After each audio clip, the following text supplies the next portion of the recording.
So this Thursday program, I remember you talked earlier about how these programs start to germinate very far in advance. And I remember last year sitting in my living room and you recited the PMF programs to me. And I remember we talked about this particular program with the Brahms Third Symphony. Right. And the order and the content, and I think it's going to be so wonderful the way you have it set up. It is. It is also very unusual. Yes. So I'm going to start from the beginning. Of course, Third Thursday is a time for the third installation of the Brahms symphonies, number 3. But Brahms wrote Third Symphony in such a way, especially the ending, that it does not really fit as a final number in an orchestral program, as an evening, because it has very quiet ending. And usually after quiet ending, conductor walks off the stage listening to the sound of his own steps. Footsteps. So I thought, well, then perhaps we should move that piece into the first half. And so I created a program by which 2 halves of the program will represent 2 almost opposite developments in German romanticism. One would be the adherence to the classical rules of the absolute music, this time represented by overture by Schumann, his Genoveva overture, and Symphony No. 3 by Brahms, followed in the second half by a representative of the new school of the music, which represent programmatic influences of poetry and literature and non-absolute musical developments. And those would be composers Franz Liszt and Richard Strauss. In a way, it's a contrast of modesty and brashness. If you think about Schumann and Brahms, who studied music, who revered it, who sort of absorbed it and synthesized it into their own style, and then Liszt and Strauss, who as young men basically just stood up and said, here we are. Yes. And this is our music.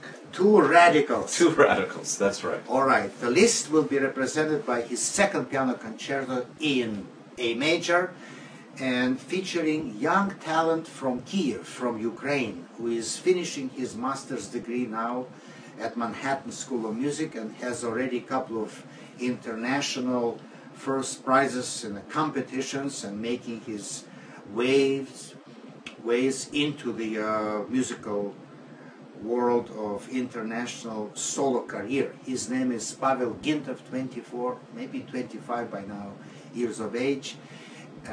So he's coming to play this concerto, which he played in Tokyo for his gold medal in an international competition in Japan. That concerto is in one movement, but as we all know with the music of Franz Liszt, that movement could be very easy dissected in a section which will be like a little mini symphonic form within. But this concerto is a tour de force. It is. I have to say, I actually prefer it to the first, much more famous Liszt piano concerto in E flat. But as a piece of music, I actually find this more satisfying. Yes. Very interesting. Yes, I really enjoy this piece, and I'm looking forward to introduce this young man to our public. And so here we have another first performance of this piece. We've never done second concerto by Liszt. That's amazing. And certainly we've never done symphonic poem by Richard Strauss, Don Juan, because we never had forces to do so. Now, this piece does not need any introduction. It is one of the culminations of music of Richard Strauss, although it was his first piece which gave him really a sure footing as a prime composer of Germany. That's right. Although he was a very young boy at the time, an assistant of Hans von Bülow at Mannheim and then Weimar. So here we're going to have another interesting feature, and that is finishing not only first half of the concert very soft, but the whole concert very soft, because Richard Strauss's poem is also dying away, mainly because Don Juan was taken away to the underworld by the Commandore with a very good grip and squeeze of the stone guest, right? Yes. I remember when we talked about this program long ago, we talked about the order Yes. of the program, but it's really nice, I think, sometimes to have the symphony and its structure in the first half and another form, in this case the piano concerto and a tone poem to finish. In the second half. Yes, Yes. absolutely. It's always remarkable to me as well. You did an even earlier tone poem of Richard Strauss last year. Aus Italien. Aus Italien. Absolutely, Which yes, is a yeah. wonderful piece of music, but the sheer command of his writing, of the young Richard Strauss's writing in Don Juan, always takes my breath away. Well, actually, if you are a musicologist, you would be totally astonished with how much progress he made as a composer. Yes. Just from opus 18, 19 to 20. It's like he matured Yes. by a decade in the space of 1 or 2 years. Exactly, and he pushed the orchestra. He pushed the orchestra to elevate its technique and technical capacities of players and instruments, and help bring about the modern orchestra. Exactly, exactly. So this will be another highlight and a culmination of our festival.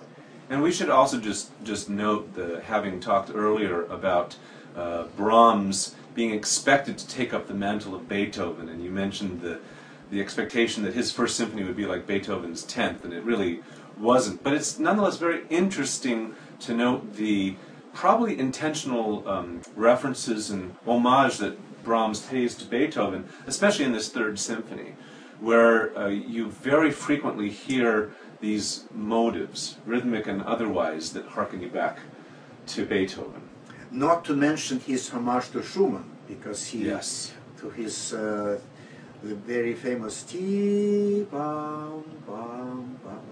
That's right. Which opens the symphony and then returns at the end almost like just a mirror reflection of itself, outlined in the first violins. And we noted earlier Brahms's affection for song form, and he didn't always do the standard just slow movement and scherzo that he would have inherited, but rather he replaced those with similar moods but in song forms. And there is no more song-like piece, I think, than the third Opus yeah. Sostenuto, Yeah, the third movement of yeah, the Brahms third. Of course, of course. Yes. An amazing tune. And I look at this program and think how wonderful that for one ticket they get almost 2 concerts in one. That's right. It's fabulous. Unfortunately, I will have to rehearse 2 programs in one. Our orchestra can do it, and you can too. Well, buy your tickets now.